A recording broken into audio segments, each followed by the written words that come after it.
Hello and welcome back to Student Hub Live. In the last session of today's Faculty of Arts and Social Sciences showcase about new curriculum, we're going to take a look at DD870 Understanding Global Development, which is a postgraduate certificate leading to an MSc in Global Development. So we've been already having some really interesting conversation that I'm sure will continue. But I have different guests now.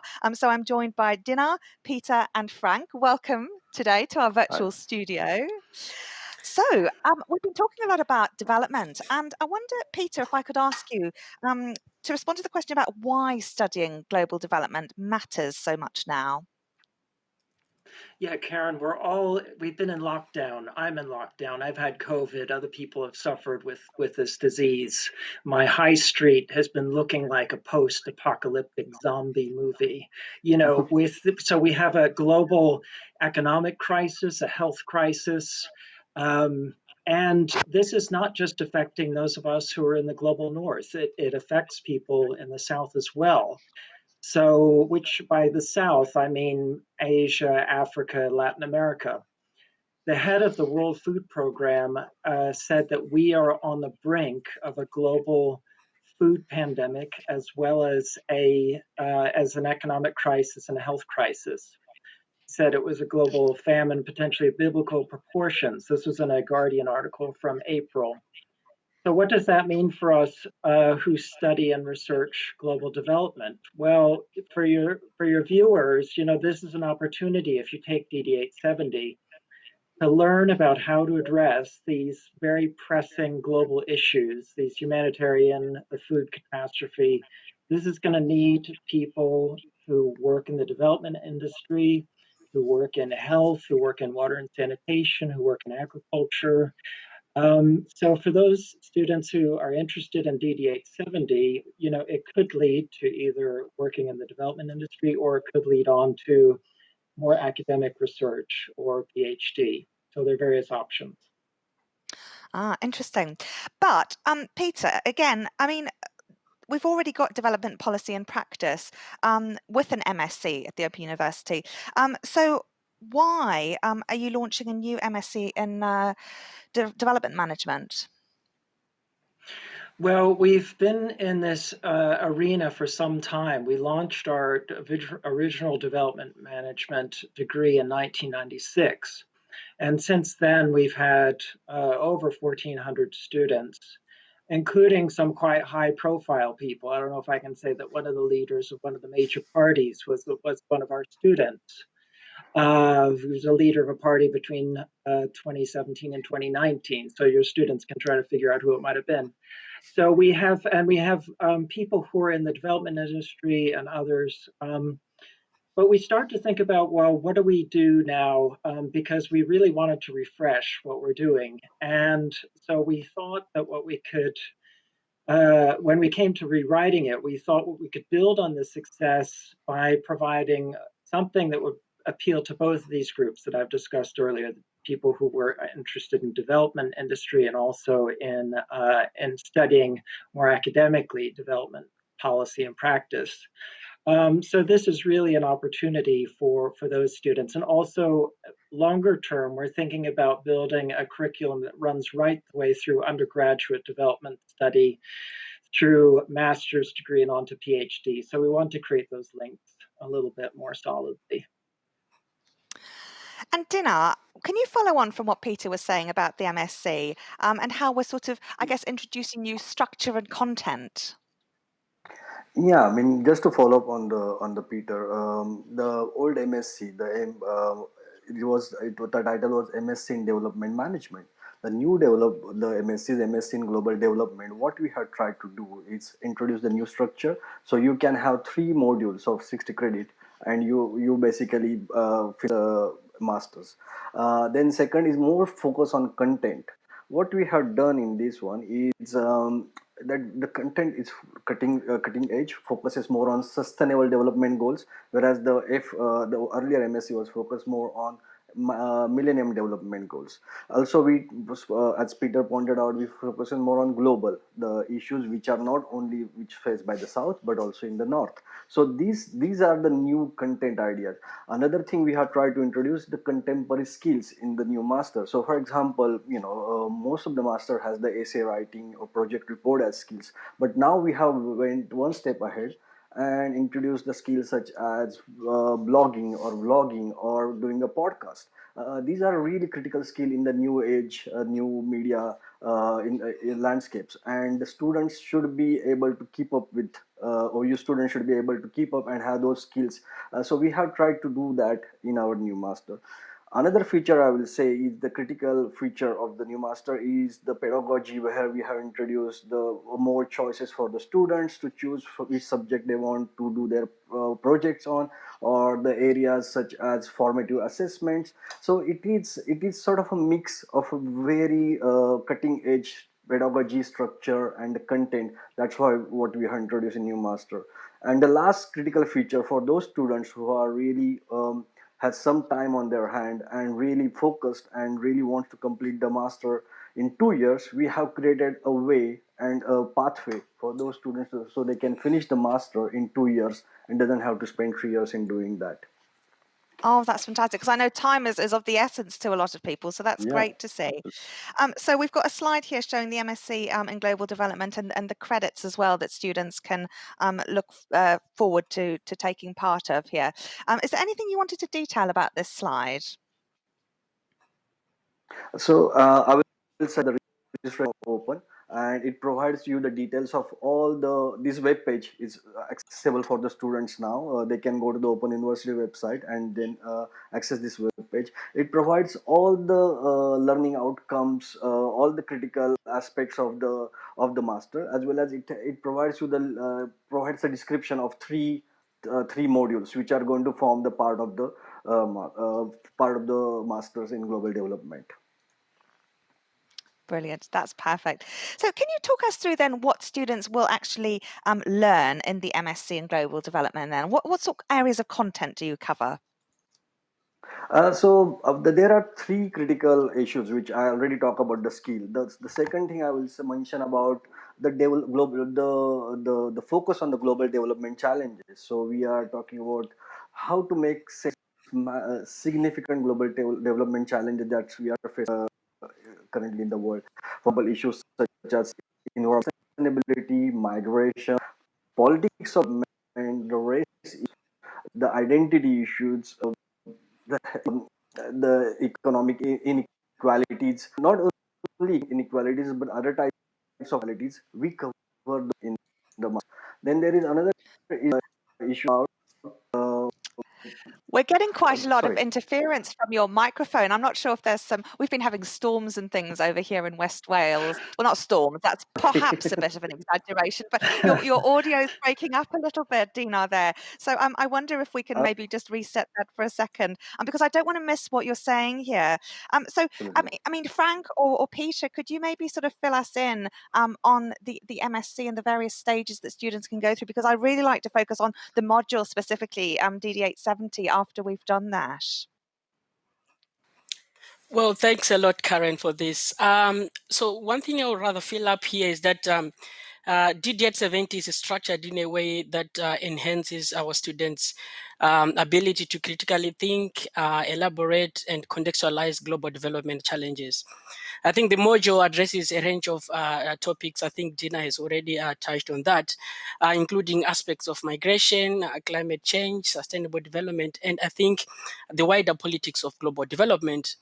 In my case, I've carried out extensive research, in particular on the rise of China and its implication for global development. Specifically, I've explored China's role in Africa's economic development and the implications that would have for the continent in terms of the structural transformation aspect.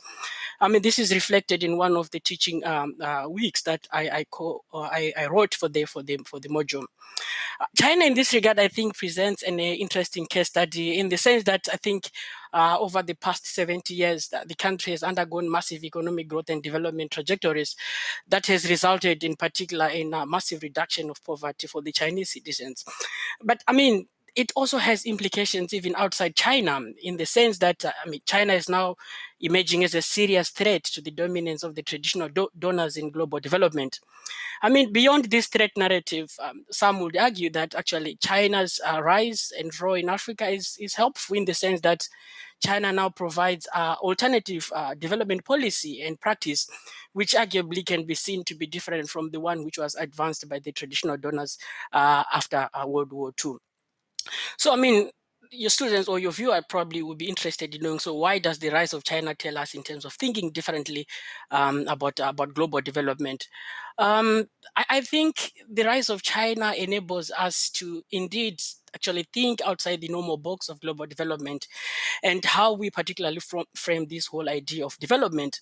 This is because China is now, for example, the largest loans provider or lender, in particular for infrastructure financing in global south, particularly in Africa. But this is not only limited to Africa. I think as we speak now, we have seen that China is actually now the second largest investor as well in Europe. We're looking at the foreign direct investment perspectives. So this implies that indeed now China is now of strategic importance and value to Europe, and vice versa. Here in the UK as well, we have seen a number of Chinese companies actually investing in and also being involved in infrastructure projects.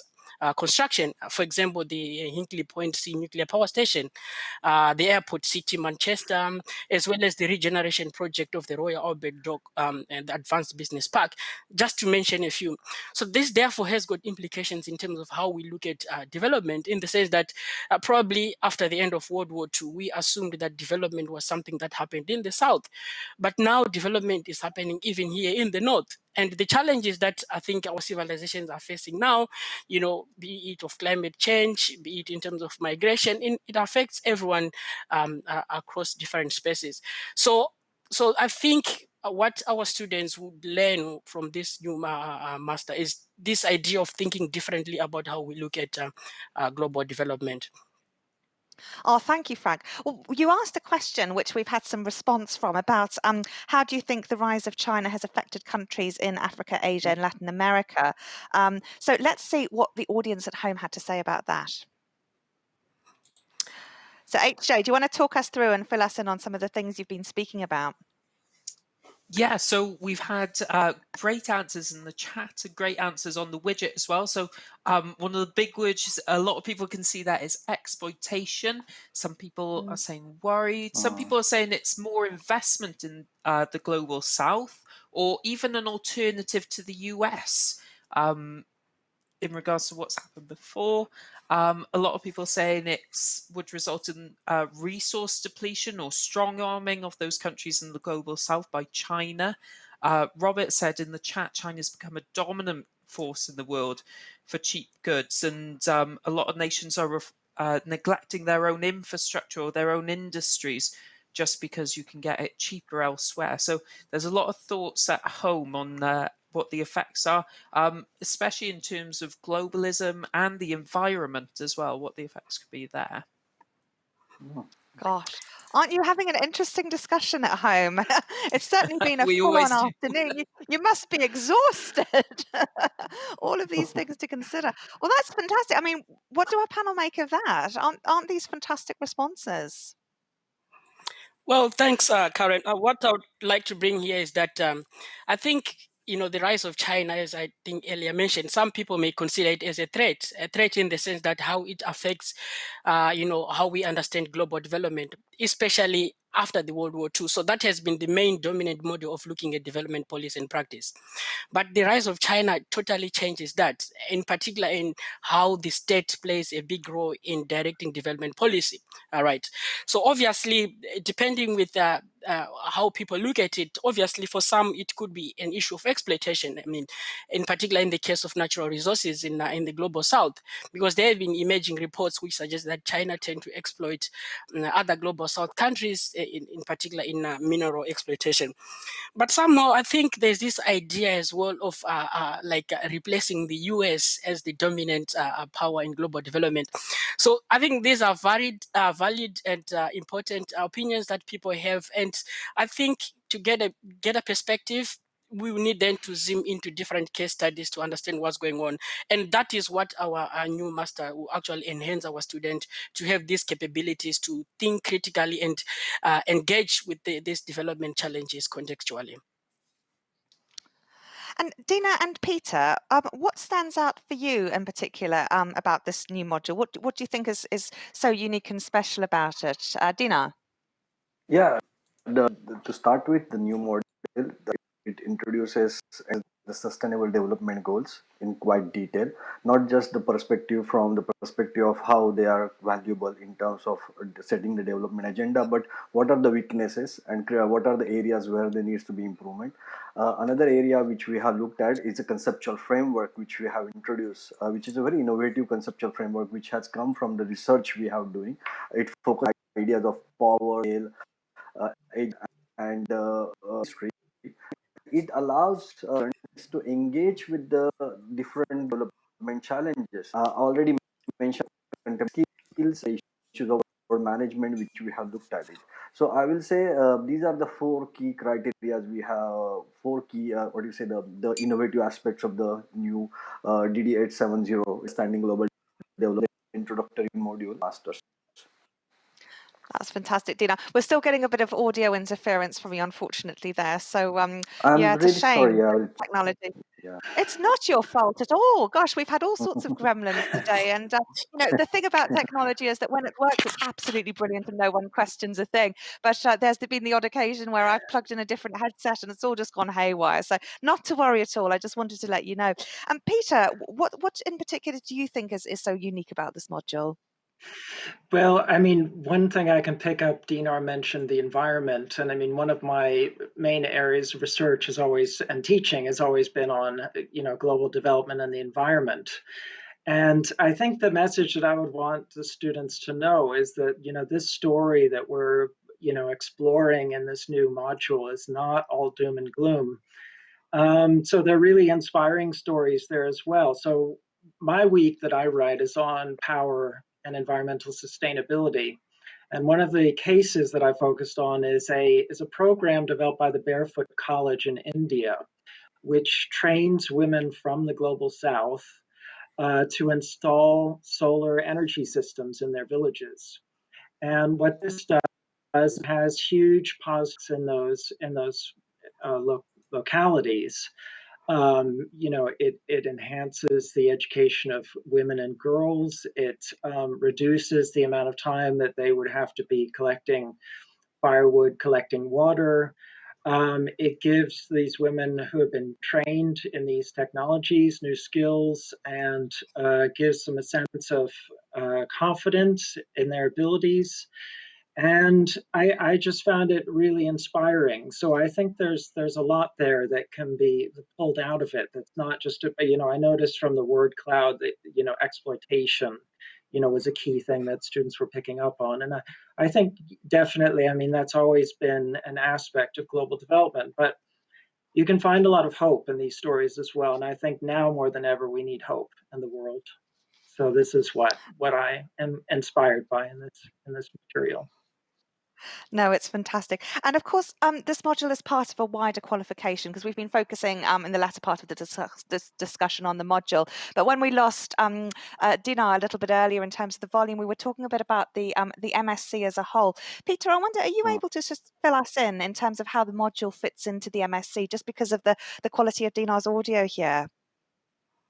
Yeah, so there will be eventually 3 modules in the MSc. The first one, which is the one that we're talking about today, which is Understanding Global Development. The second one is the one that we're just about to start writing, is called Key Challenges in Global Development. And that will be focused on specific cases, pulling out more detail from these global challenges that we've been starting to introduce in the first module. As Dinar and others said, it's built around the Sustainable Development Goals. The third module that we'll write, and it will launch in October of 22, is a project module where students will write a dissertation on a development topic of their choice. So that's kind of the arc of the of the Global Development Masters. So we're starting with the first module that's launching now in October, and then next year will be the second, followed by the final capstone one, which will be project based. Sounds really exciting. I'd like to end by just asking Frank very briefly, because we are out of time, what sorts of careers would be in store for students who maybe did the module or the master's qualification? Well, thanks a lot, Karen. So I think upon successful completion of this module and the wider MSc, I think our students will be equipped with cutting-edge skills that are not only relevant in terms of employability, but in terms as well of personal development, in particularly in this idea of critical thinking capabilities. I think such skills are necessary for problem solving. I mean, that is finding solution for some of the global development challenges which our civilization is facing now. I mean, the fact that this module provides critical understanding to global development issues and challenges, I think there are wide options in terms of career pathways our student can think about. I mean, without having specifically to be narrow in focus, I think there are potentially two pathways which immediately comes to my mind. So the first one probably will be taking a career in the development sector. That is, if you are interested in working in these international organizations such as United Nations Development Program, World Health Organization, etc. But beyond this, I mean, we have find this in particular from our previous students who, after completing their master, they straight away went into the PhD program, and then from that PhD, then they took the academic route. So I think these are potential pathways which our students will likely take after completing our master. Ah, that's fantastic. Well, Dina, Frank, and Peter, thank you so much for filling us in. It's been a very interesting preview of the module and the qualification indeed. Sounds like you've got a lot of work on your plate. So all the best with it. And I'm sure that students will really enjoy the pathway. HJ, how is everyone doing back at home? We're doing really well. We've had a fantastic discussion. It's been really interesting. Matthew said, having worked in fundraising for Department for International Development organization, he's really interested to learn more about how the discipline is evolving. Mark says, thank you so much for the session. It's been a great discussion and we've had great insight. And overall today, I think we've had a lot to think about, especially when it comes to my sugar, tea and plastics. And there's always something better we can do. And I'm sure I can find some alternatives to my sugar, but we'll see. But we've explored some fantastic and exciting new modules. All the resources for everything we've discussed are in the chat, and they're also on the event page as well. So just have a look at the event page, all the exciting modules we've been looking at there. And if there's anything you think of later that you didn't think to ask or comes to mind that you want to ask our guests, then just email us, studenthub@open.ac.uk, and we'd love to get back to you on our guests. We'd love to answer you as well. Oh, well, thank you, HJ. It's been a really wonderful day. I hope you've all enjoyed catching up with each other and catching up with one of the fabulous people at the Open University. I certainly feel a lot happy. It always makes me happy being at Student Hub Live and chatting with students and meeting my fabulous and wonderful colleagues. And I hope that you all feel more part of our academic community here. So if you haven't already subscribed to our Student Hub Live email list, do so, and we'll let you know about the various workshops and events we've got. I'll tell you, for one, we've got one tomorrow morning. So we're doing a showcase event for early childhood, youth and sport, but lots of discussions there for anybody. So if you've enjoyed today, you're more than welcome to come along tomorrow. The programme's on the website, and we're also going to be doing some study skills workshops before module starts, so you'll be rearing to go come October time. So do check those out as well, and make sure that you subscribe because places are limited for those. Any feedback from today, any questions that haven't been answered, email studenthub@open.ac.uk and we'll do our best to get back to you. But I hope you've enjoyed the show. So from behalf of the Open University, I thank you so much for coming along. And that's all we've got time for today. Bye for now, and thank you so much for watching. See you soon.